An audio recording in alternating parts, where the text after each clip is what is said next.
que nous allons sanctionner ceux-là qui ont peiné, qui ont souffert, qui ont économisé pour se faire une maison, pour se faire un champ, qu'ils ont nationalisé, pour eux qui n'ont rien fait, qui ont croisé les bras et qui ont perdu leur temps à boire whisky, bière ou autre chose, eh bien, c'est d'autres, il faut que c'est de tombe. Ce serait là encourager la paresse, et nous ne sommes pas prêts d'encourager la paresse. Mais ce que nous sanctionnerons aussi, c'est la spéculation. Quelle est-elle dans le domaine de l'habitat?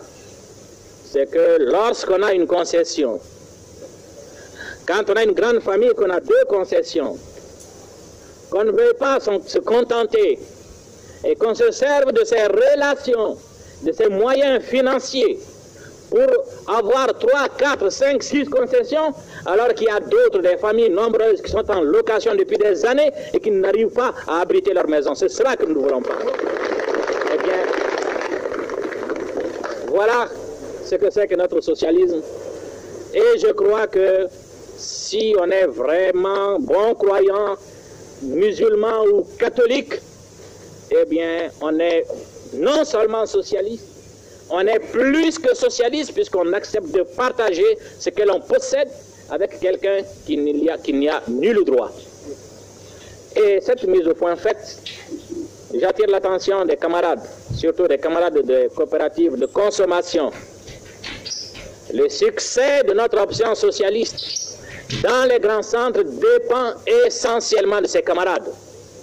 Il ne faut pas, sous le couvert de relations ou d'amitié, que la gestion de ces coopératives de consommation ne soit pas contrôlée. Le contrôle n'exclut pas la confiance. Il faut donc que ces coopératives soient régulièrement contrôlées, à l'improviste quelquefois. Et ce sera pour les camarades responsables, pour les camarades qui gèrent, la meilleure garantie contre la tentation. Et il faudrait également éviter que ces coopératives deviennent des magasins de spéculation. Parce qu'on a un frère ou un parent qui se dit commerçant alors qu'il ne l'est pas. Nous connaissons les commerçants.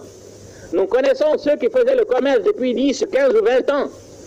Mais depuis que la spéculation a essayé de s'introduire, certains qui faisaient autre chose ont abandonné leurs occupations pour se transformer en commerçants et élargir le nombre de ceux qui pratiquent ce commerce. Donc, il est temps pour nous d'éliminer du secteur du commerce les spéculateurs qui ne sont pas des commerçants, mais qui sont plutôt des voleurs qui vivent justement sur la pénurie que l'on peut constater pour tel ou tel article, des voleurs qui vivent sur la paresse de certains camarades qui, au lieu de se déranger pour venir au magasin témoin ou bien à la coopérative de consommation, préfèrent faire aller dans la maison obscure pour acheter 2 fois plus cher ce qu'ils auraient pu trouver plus facilement dans les magasins témoins et dans les coopératives de consommation. Eh bien, ceux qui font cette pratique, qui vendent au fond des maisons, ce sont ceux-là qui sont les spéculateurs. Ils ne sont pas commerçants. Et contre cela, le parti a déjà pris certaines mesures. Nous les rendrons plus rigoureuses. Parce que pour les jeunes pays qui ont accédé à l'indépendance, le danger, le grave danger, c'est la spéculation. La spéculation n'a pas de limite. Il suffit que quelques éléments s'y mettent pour que la contagion venant, que même les responsables au sommet arrivent à succomber. Et alors à ce moment, ce sera la catastrophe. C'est ce qu'il nous faut éviter.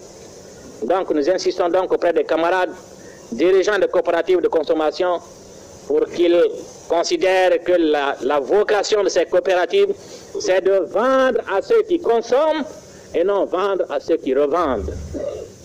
Le deuxième élément, il faut qu'il y ait une grande coordination entre les coopératives de consommation et la SOMIEX. Parce que si la SOMIEX reçoit des marchandises, les organismes à approvisionner en priorité, ce sont les coopératives de consommation. Voilà donc, camarades des coopératives de consommation, ce que j'avais à vous dire. C'est pourquoi j'ai tenu que vous soyez ici ce matin avec les dirigeants de la SOMIEX. Vous êtes responsables vis-à-vis du parti, vis-à-vis du peuple, de la bonne gestion de ces coopératives de consommation. Et je voudrais que chacun de vous puisse s'élever à la conscience de ses responsabilités.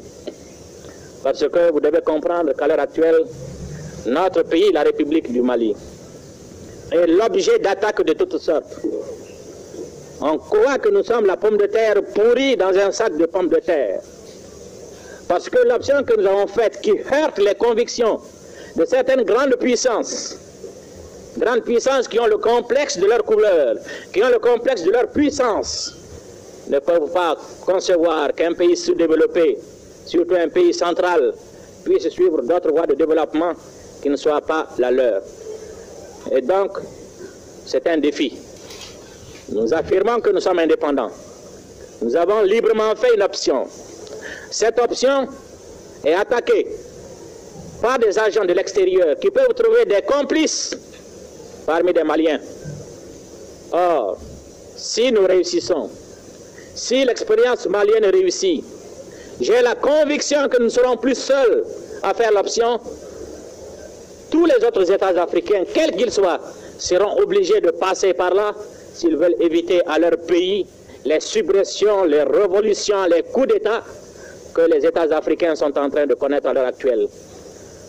Parce qu'un peuple qui a faim, un peuple qui vit dans la misère et qui constate que ceux qui ont la charge de le conduire vers le bonheur, vers la prospérité, n'ont aucun souci de sa misère, ne souffrent pas de sa misère et vivent dans une opulence insultante, ces peuples-là, quelle que soit la mise en place des forces de sécurité, quels que soient les moyens de répression dont on pourra faire usage, ces peuples-là seront obligés de se soulever.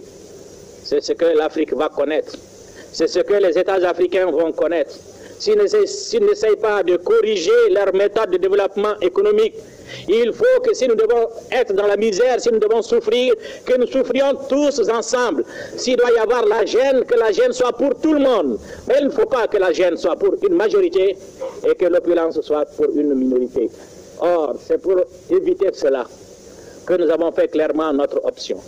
Certes, elle n'est pas parfaite, parce que ce n'est pas du jour au lendemain que nous pourrons détruire chez ceux qui étaient les catégories les plus privilégiées, chez les fonctionnaires, chez les commerçants, chez certains artisans, que nous pourrons détruire le complexe de la vie facile, que nous pourrons détruire le complexe de la jouissance, que nous pourrons détruire le complexe de la spéculation. Mais nous y arriverons si vous, qui avez la charge des coopératives de consommation et de la SOMIEX, si vous réalisez vos responsabilités et si vous savez y faire face. Et donc il faut que nous réussissions. Notre succès, je l'ai déjà dit en maintes circonstances et je le répète, c'est ma conviction profonde, c'est celle de tout le bureau politique national, c'est la conviction de tous les responsables conscients qui ont pu visiter certains États africains. Notre succès, ce ne sera pas seulement le succès de la République du Mali, notre succès, ce sera le succès de toute l'Afrique. Or, vous savez en quel mépris on tient l'Afrique. Vous savez en quel mépris on tient les idées émises par l'Afrique. Vous savez en quel mépris on tient les initiatives africaines.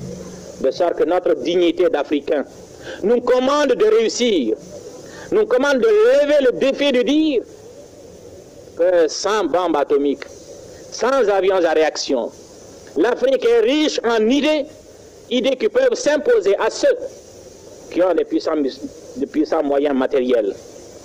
Mais pour cela, il faudrait que nous puissions nous-mêmes faire notre examen de conscience, que nous puissions aider le parti à détruire en nous ce goût de la spéculation, cet esprit d'accaparement qui fait qu'on accepte les combines avec tel ou tel pour avoir 100 000 ou 200 000 ou 300 000. Que sont 200 000, 300 000, 500 000, même 1 million dans la vie d'un peuple, dans la vie d'un homme, à plus forte raison dans la vie d'un peuple. Donc il faudrait que nous puissions avoir les mains nettes, avec la certitude qu'on ne puisse pas nous reprocher que tel ou tel jour, tu as pris ceci, tu as pris cela. Voilà, camarades des coopératives de consommation, ce que j'avais à vous dire. Et quant aux camarades de la SOMIEX, leur responsabilité est encore plus grande dans le succès de notre option. Puisque la SOMIEX, c'est le pivot de notre économie. Tout repose sur la SOMIEX. La SOMIEX croule, c'est l'option qui croule, c'est toute l'équipe qui croule, c'est nous tous qui croulons. Mais si la SOMIEX tient, si nous aidons la tenir, si nous l'aidons, si nous ne la discréditons pas à plaisir, si nous lui signalons avec un esprit de franche camaraderie ses erreurs, ses lacunes, eh bien, si elle se renforce, ce sera le succès de notre option. Je convie donc les camarades à comprendre ainsi leur mission